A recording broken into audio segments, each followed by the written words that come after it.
स्वागत दर्शक मित्रों, आप देख रहे हैं स्टार न्यूज नेटवर्क और मैं विजयकांत। सूरत कतारगाम में 5 साल के बच्चे का अपहरण कर लिया गया। कबाड़ ढूंढने वाले व्यक्ति का अपहरण करने पर पता चला आरोपी के फुटपाथ पर रहने वाले बच्चे को अपहरण करके उठा लिया।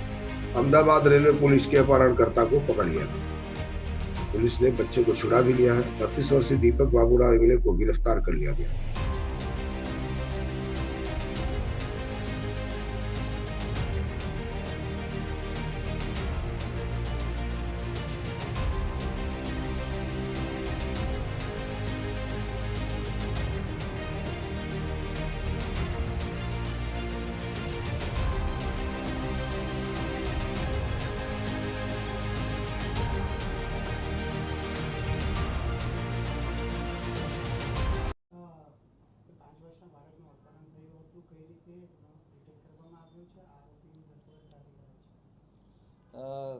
તારીખ 7/7/2024ના રોજ એટલે કે રથયાત્રાના દિવસે કતારગામ પોલીસ સ્ટેશનમાં ભારતીય ન્યાય સંહિતાની કલમ 137(2) મુજબ એટલે કે કિડનેપિંગની એક ફરિયાદ દાખલ કરવામાં આવેલી હતી, જેનું કિડનેપિંગ થયું હતું એ બાળક 5 વર્ષનો હતો. એટલે ગુનાની ગંભીરતા જોઈને કતારગામ પોલીસ તાત્કાલિક હરકતમાં આવી ગયેલી હતી અને કતારગામની ડિસ્ટર્બની ટીમ, અમદાવાદ રેલવે તેમજ અમદાવાદના ઝોન 2 એ ત્રણેયની ટીમોને મળીને આ ગુનો ડિટેક્ટ કરેલ છે અને જેનું કિડનેપિંગ થયેલું છે બાળક તથા કિડનેપિંગ કરનાર જે વ્યક્તિ છે તેનું પોઝિશન મેળવવામાં આવેલું છે અને એને અત્યારે હાલની કાર્યવાહી ચાલુ છે. આગળની કઈ રીતે આ ગુનો ડિટેક્ટ કરવામાં આવ્યો તો બાળકની ભાળ કઈ રીતે મળી, પોલીસ કઈ રીતે?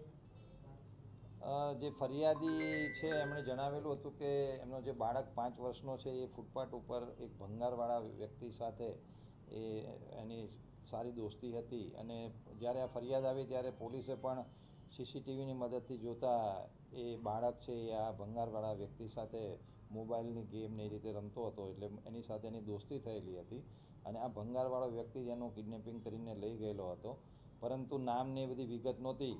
પરંતુ પોલીસે ટેકનિકલ રિસોર્સિસની મદદથી અમદાવાદની અંદરથી લોકેશન અને અમદાવાદ રેલવે તેમજ અમદાવાદ ઝોન 2ની ટીમ દ્વારા એ વ્યક્તિને શોધી કાઢેલ અને વ્યક્તિ પાસેથી બાળક પણ મળી આવેલ અને એ બંનેનું પોઝિશન લઈ અને કતારગામ પોલીસ આગળની કાર્યવાહી હાથ ધરેલી છે. મેઇન આમાં જે ટેકનિકલ રિસોર્સિસનો ઉપયોગ કરીને આ ગુનો ડિટેક્ટ કરવામાં આવે. બાળકના અપહરણ કરવા પાછળનું કારણ શું જણાવ્યું છે? જે વ્યક્તિએ કિડનેપિંગ કર્યું છે, પ્રાથમિક પૂછપરછમાં એવું ધ્યાને આવેલું છે કે વ્યક્તિના ડિવોર્સ થઈ ગયેલા છે, એને કોઈ બાળક હતું નહીં અને આ બાળક જોડે છેલ્લા 8-10 દિવસથી એની મતલબ મિત્રતા જેવું થઈ ગયું હતું અને બાળક એને ગમતું હતું, એટલે એ બાળકને લઈને ભાગ્યો જેવું એની પ્રાથમિક પૂછપરછમાં જણાઈ આવ્યું છે. સુરતથી બાળકને અમદાવાદ સુધી લઈ જવું લાગી રહ્યું છે, માનવ તસ્કરીનો પણ મામલો? ના, એ ટાઈપનું અત્યારે હાલમાં ધ્યાનમાં આવેલ નથી, કારણ કે જે પ્રાથમિક પૂછપરછમાં એ વસ્તુ ધ્યાને આવેલી છે કે બંને છોકરો અને એ ભાઈ બંને વચ્ચે મિત્રતા જેવું હતું. એ લોકોના સીસીટીવી ફૂટેજ જોતા એવું લાગે છે કે બંનેની, પણ હજી પોલીસ આ एंगल से પણ તપાસ કરશે. Thank you.